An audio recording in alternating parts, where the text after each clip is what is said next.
Good evening, gospel revolutionaries around this whole world. This is Michael Wilborn Williams coming to you, yes, indeed, from the revamped Room of Rooms, as we have come to call it affectionately. A little bit of changes going on, but they were necessary, and I've really enjoyed them.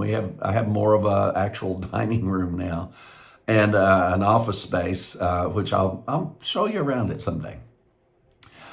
Anyway, we are having a revolution inside of a revolution inside of a revolution. And this has been such a powerful thing to experience and to be a part of. We've learned to demystify the gospel. Oh my goodness, what a wonderful thing. We were able to demystify it and take out all of the personal things about a personal Lord, a personal Savior, which that is what Christianity teaches. I want you to know very clearly and plainly, I am not a Christian. Why am I not a Christian? Because Christianity teaches in all aspects that someone must do something to gain something that God did for the whole human race 2,000 years ago. Paul tried to straighten out this mess himself in the book of Romans. And the church at Rome was started by Peter, and the Catholics say it's still the same church that's there today. I don't doubt that. I have no reason to. But Peter established this church on these teachings, as we found throughout his work, that you must believe and you must obey, and you must expect a future establishment of a brand new kingdom and a brand new temple. You see, it doesn't seem that Peter and his cohorts got the memo that said the new temple is already here. One of the things that we're challenging our preterist friends who say that the temple age ended and the fulfillment of Scripture happened at 70 AD, the one thing that they cannot answer is to show us any place in a coherent way to present how two temples existed at the same time for over 30 years after the resurrection. So Jesus either fulfilled his mission and the new temple, that total new temple, which he said he was established, or you're going to have to understand, you've got to accept the fact that you're teaching that two temples, the old temple and the new one, both existed at the same time. That's not the process of the Hebrew Scriptures. There was always never a rebuilding of another temple until the other temple was destroyed. And Jesus destroyed that temple. He said, destroy this temple, and in 3 days I'll raise it up. So you guys are off by several years. It's a whole lot better than what a lot of Christianity is doing. But the fact of it is, you're still taking away from the work of the cross. If you are not accepting that the all intents and purposes of the destruction of the existing temple was done in the body of Jesus, you're going to have to deny the work of Christ to accept that another temple was there in his place, because there is no precedent for two temples existing at the same time. Now, like I said, we get along well. A lot of preterists listen to what we have to say, but they're all over the map too, in partial, mid, and still got a second coming for many of them. So it is just another place for our understanding to take away from the glory of the work of the totality of the cross. That's why we were able to see the 70 weeks of Daniel culminating at the cross. That's why we were able to see the 1,000-year reign of Christ culminating at the cross. And the power of those two subjects coming together so clearly, which you've got a show coming out Friday specifically on the last 3.5 years. Doom, doom, doom. And doom was what it was supposed to be. You're going to hear exactly Not if and but or maybe. We don't have to make any apologies. We don't have to sew this together with that and bring that prophecy and compare that one to this one over there about that. This 70-week prophecy is also described by Daniel as Jacob's troubles in this last week. And all of that is brought into consideration. And we know exactly when the 70 weeks of Daniel ended. And you're going to be very delighted at the power of its end and also the end of the 1,000-year reign. That's just kind of where we are right now. So keep listening because, goodness gracious, Daniel just can't keep his excitement contained. I don't know what we're going to do with him. So that's where we are. That's what you should be listening for and listening at. So do listen to other people. Gosh, we encourage you to listen to Father Murray. We encourage you to listen to people who tell you don't ever listen to Mike Williams and the Gospel Revolution. We encourage you to listen to those people. We want you to hear what they have to say and compare it to what you know about the gospel. It will encourage you. It will strengthen you. You'll either decide we're wrong and they're right, or you'll be able to see the clarity of why we're saying what we're saying. We're not afraid of what somebody else has to say. It is quite clear that Don Keithley is very afraid of people knowing what other people think. It's just clear. His graduates do not want to engage. They do not want to talk. I don't know why. Some of them we know personally, but they absolutely will not engage. They absolutely will not. With a nice guy like me, and it's not me. Sometimes I'm mean, but Daniel never is. All right, so moving on from there. And yes, Paul did deal with these things that directly. I'm not dealing with it nearly as directly as Paul did. And I'll still get criticism for saying what I said. But these things, to me, when I go back and look and see how Paul dealt with them, they are well within the margins of how things should be said. I know everybody thinks just love, love, love.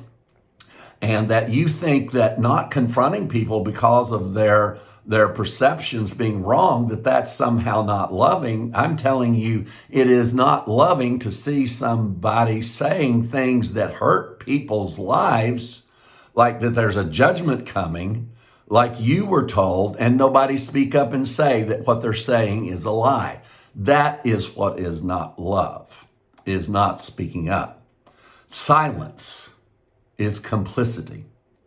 Silence is being complicit to the things that are harming other people. And we won't be silent. They are harmful doctrines out there. And we don't call them heretics. We don't call them, all of these names. We just say they're wrong, and then we prove to you why they're wrong, to which they have no response whatsoever. But we don't find them talking about what we're wrong about, even in theirs. I'm sure they've taken the high road of love. I think they're chicken. All right, so here we go. The last thing that I want to talk to you about is our pledge drive. Please don't turn this off because I've got a story I want to tell you about Don Bartlett. And this has been on my mind for the last few weeks. And we are in a situation with the finances of the Gospel Revolution because of the almost in half results that we got from our Canada conference, because we didn't bring up finances during the teachings because we wanted it to be completely separate from that. And we paid the price for it, I think. People weren't reminded, so they simply did not remember to do what they normally do. To those of you that did, we thank you. But because of that, and because of our monthly contributions having drifted downward, because in many cases it's because we've had people in the Gospel Revolution who've gotten older and have passed away. And we are reaching many more people, but somehow that because of our not talking about finances a lot, it seems to escape people the need that there is there. We're at a point that that need is here. And here I'm going to tell you just the very basic understanding. There's been about 3 times that I have had investments and things that I was trying to have for my family to be able to save for the future. And in the history of this gospel revolution, I've had to surrender those. I've had to cash those in. I've had to sell those stocks. I had to sell that investment to finance the gospel revolution, which I was very glad to do. I'm not the only one who's gone to extremes to do that. I want to tell you about Don Bartlett. This has never been told, and it is a very moving thing for me. And just in case you're wondering, are there people out there that think this gospel is so powerful that they would give their last? And there are, and at least I know there was. And the one that I'm speaking of right now in this context is Don Beres Bartlett. He has more names in there, but Allen's in there also. Donald Beresford Allen Bartlett. Most of, all of you that have been around any time, or if you've listened to anything, you know the value. And we get Don's language in our value for value. When Don got sick, as many of you know, that he and his wife both got sick at the same time. And I was still in communication with him, along with he and Barry Laney. And I wouldn't be telling you this if Barry Laney was not able to substantiate every word of what I'm about to tell you. So Don called me, and I think Barry was actually in the room at the time. If he wasn't, he was made aware of this. And Don told me that he had $5,000 left to his name. At the time, he was concerned that because of medical bills and things like that, that would be tapped into and taken, and that it wouldn't be there to use in the way that he felt was that he would have needed for himself. And so he told me, he asked me if I would receive a donation of $5,000. Now, we didn't pay Don. Don volunteered. We paid him occasionally what we could, but nothing near what he deserved or what Daniel deserves or any of the people that have put work into this. So I agreed to take the $5,000 into the ministry. And he told me, but I wish I could tell you the 5 years it took me to win Don Bartlett's trust. This man didn't trust anybody. But I won that trust. And one of the last things that he said to people was, if you want to know about the integrity of Mike Williams and his word, he said, not only has he always done everything he told me he would do, but he's always done more than he said he would. So I accept that. And that is a true statement about my character. I always do what I say I'm going to do. And if I don't, I will do more than what I said. So, and that's what I've done in this support of this gospel revolution. We needed the funds, so I sold whatever we needed to sell. I put the $10,000 of this. I put the profits out of the sale of a condo that I was using, hopefully for retirement. But time after time, that was interrupted. So Don asked me, he said, now, Mike, he said, after when I get through this, he said, I want to be honest with you. He said, I may be needing to ask you for help. And I told him, I said, Don, I said, I will keep this contribution. It wasn't counted on his taxes or anything. He just wanted it there because he was concerned that the collectors would go into the account and take the $5,000. So the $5,000 was deposited into the ministry. And I kept it separate, told Hazel to make sure that it was not touched. And Don's condition, of course, grew much worse. And Barry Laney was there communicating and helping me communicate with Don. And then that conversation, though, was confirmed by Barry. And I asked Don, I said, this is what you want to do. And Barry was there and affirmed that indeed, he let me know that Don knew what he was doing and that's what he wanted to do. So Don got to the point, though, to where that he realized he was not going to survive. And so I had to ask him, Don, what do you want me to do? I have this $5,000 and I need to know from you what you want me to do with this money. And Barry, again, can confirm this. And Don wanted to take the last $5,000 that he had in his possession in this life and leave it in the ministry. That $5,000 stayed there, and it has been used to pay bills just like any other donation has been. When I speak to people about contributing to this effort, there are some of you that you know I'm not talking to you because you've done all you can do. And I really, really appreciate that. I know I've done all I can do, except now I can do more.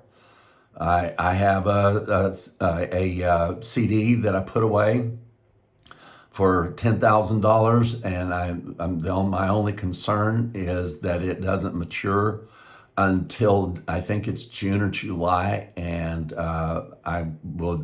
my intention is to sell that and to make that contribution into the ministry. Regardless, one way or the other, I've already decided what I'm going to do. But it's just foolish to pull something out of a certificate of deposit and not only lose the money that would come from it, but also take the penalties that are attached to that. You can't move money around like that without it being penalized. I thought it was, for our family out there, it was only fair that I share with you where we are. And I wanted you to know one more thing about Don Bartlett. And so I tell you that story to make sure that you understand asking for funds is the hardest thing I have ever done. Didn't used to be hard. I used to be able to get up and use this verse and twist this arm and promise you this and that and everything else. But I can't do it anymore. And now even letting people know that we are falling behind, that's a very difficult thing for me. Especially knowing that I have funds that I can use. It's just not at my disposal right now. And that's what I am going to do. I'm not holding that $10,000 out to you hostage to your contribution. I'm telling you that when that does come due in the middle of next year, it is going into the gospel revolution, going into the ministry. You guys are some of the most amazing people in the world. Some of you are amazing just because you got to hear the gospel. Some of you are not very nice people. But you've gotten nice, Don Bartlett was a bear. Oh my gosh, if you guys only knew. And he would get such a big kick out of us talking about those days that it took almost 5 years to win his trust and his confidence. And but once it was there, once that confidence was won, worked for it, I worked very hard for it. And I never returned a harsh or unkind word for all of the ones that got hurled at me, or the really dynamic situations we got in. Somehow I was able to refrain. Angel wings. That's all I can think I could be rewarded with is angel wings. But what I got rewarded with instead of angel wings was a very profoundly powerful partner in the gospel.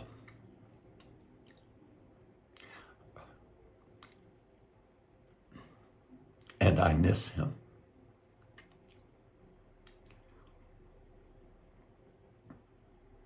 I miss everything about him. I know that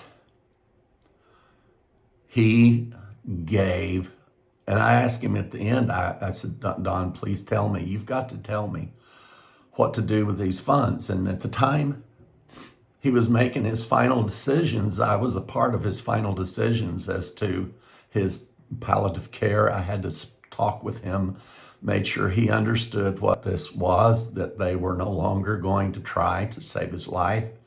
They were going to try to make him comfortable. I had to ask those very direct questions. And he, with 2 palliative care representatives and professionals, one male and one female on either side of his bed, I spoke to Don and he answered all the questions. And I said, you do know that you have decided that dying is the best option here. Please don't call me and tell me you know there was a better way for Don. I don't want to hear it. I just don't want to hear it. Everybody's got answers, you know. Once it's all over, you know exactly how it should have gone. Please don't bother me with that. The power of this relationship, you guys know that Don Bartlett shifted the mindset of the entire gospel revolution from the point of, from the garden to, from the Adam and Eve story, the Garden of Eden to the Garden of Gethsemane, as we used to say. And Don expanded that story for me and thusly for the rest of the world, expanded that to before the foundation of the world, all the way to the cross with his profound statement, there was no plan B. And when we're teaching you the 70th week of Daniel or the 70 weeks of Daniel and the 1,000-year reign, there is no plan B. Christ was the ultimate plan. And anyone who's teaching in an amillennial, premillennial, postmillennial, future tribulation, they are liars. And they have caused the world great pain and caused people to be subjected to horrific people. And that's time at that end. Anyway, I also want to let you know that we've been telling you that Jeff Robertson was calling you, but Jeff Robertson isn't going to be calling you because Jeff has taken a job that is requiring some 12 to 14 hours a day. He told me, Mike, I just don't have time to do it. I don't know that it's not that I don't have the time to do it. I may try to make some of the phone calls, but folks, again, asking for money is just it's a part of this that I don't like. And I got scolded by Don Bartlett several times for that. But if you can help us, we really would appreciate it. And I've enjoyed the last few years of not having to struggle with finances, but we are going rapidly into that area where that we are going to be struggling with finances within the next month if we don't have a fairly substantial turnaround. and we really, really need about $25,000 to come in. Anything that you can do or decide to do will help. My 10,000 will go in the middle of next year, and gosh, I'm like everybody else. I'd like to have something to leave for my kids, and I'm still trying on every avenue I can to make that happen.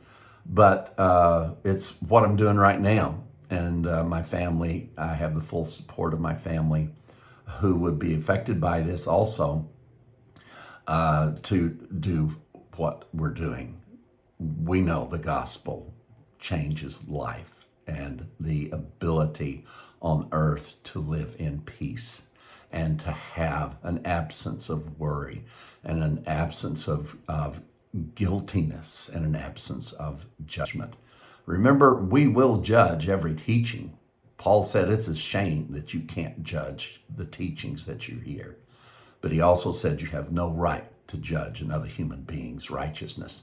Christianity's got it all upside down. Don't judge our teachings, but we will judge you for who you are and what you do. We got it right side up around here. Love you guys. Hope this wasn't too much for you, but I may be calling, I may not be calling. If a call, let's just talk about the gospel, all right? So anyway, love you guys. Take care of yourselves, and we will talk to you again the next time.